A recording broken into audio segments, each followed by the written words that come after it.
Hey everyone, welcome back. Dave in History for the Ages here. So, fun topic, how the Industrial Revolution and the progressive years created modern sports, right? For most of human history, people didn't have weekends and stadiums and really even time to watch and engage in professional sports. And this all changed in the late 1800s and as we moved into the early 1900s. And so, in this video, I'm going to talk about how and why we get professional sports, and then talk about some of the famous ones, baseball, basketball, football, and so forth, and how they all developed, right? I think it should be a really fun video. And I'm really curious what is your favorite sport, athlete, modern sports story. I think that's a big part of this discussion as well. And what factors do you think played the biggest role in allowing us to have the modern sports that everybody watches today? So let's get to it. This should be fun. So essentially, there's, I think, three core things that allowed modern sports to develop, right? The Industrial Revolution, and then with the progressive years at the same time, actually creates free time for people, right?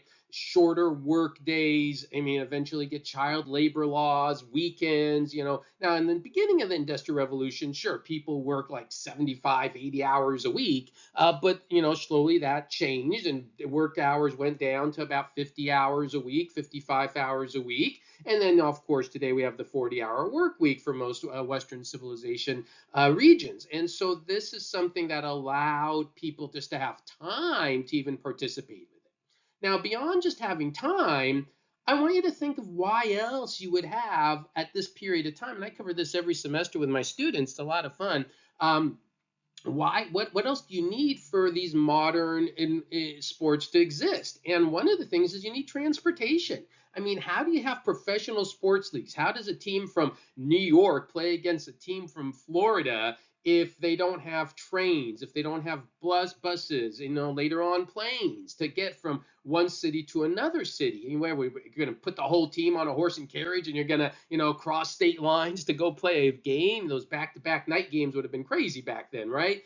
So you needed that transportation, urban mass transit, not just to get teams, but to get fans to go to places. So I think that's really important. So no railroads, all you had is no leagues and really just kind of local games that people would play for fun in harvest season and it's done. So that wouldn't work.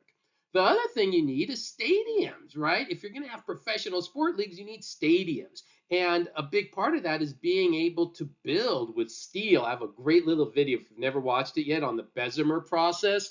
This is kind of one of the most important inventions in modern history, how we get mass steel produced. But to build all the stadiums, I mean, I think if you go to most urban cities today, within a 20, 30-mile radius, you could probably, I'm thinking of where I live, and within a 30-mile radius, if I drive in any direction, I could probably find 5, 10, maybe a dozen stadiums. I mean, that's insane if you stop and you think about it, right? In terms of history, and you think of the long-term history, and you think the Rome, they had the Colosseum, right? And that was it.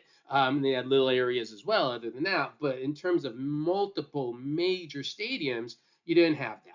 And I think there's another component that the Industrial Revolution really plays a role in why you have modern sports: economics, capitalism. I mean, folks, sports is a great form of entertainment. People enjoy it. People enjoy different sports. But let's not forget, if you take all these major sports leagues combined globally, we're talking trillions of dollars in business and revenue. And even from the very beginnings of professional sports leagues, these were things that were part of the equation. Hey, this is a way to make money. And so definitely that was drove it as well. So now let's go through some of the big changes, the new stuff that you didn't have before. I'll start with the Olympics. So 1896, the birth of the modern Olympics. Couple pictures there from ancient Greece, where I went to visit Greece many years ago, and you have Olympia, where you have the one picture you see there is where they light the flame, and there I am on one of the ancient Olympics track stadiums that you can run on, and of course the rings. And without, again, modern technology, how do you do the Olympics? Telegraphs, newspapers, that's another one to spread results. I think another component, this is more for the Olympics than the other ones I'm going to mention later on, is nationalism. That's a big thing that drove the Olympic Games.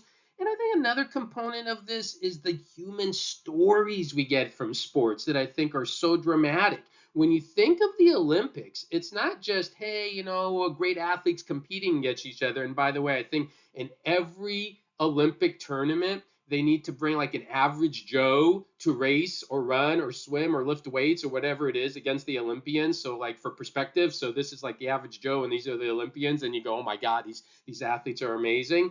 But think of the amazing stories that some tragic, some inspirational, that we get out of sports in the Olympics. Jesse Owens, if you think about that, from in the when the Olympic Games were in Germany.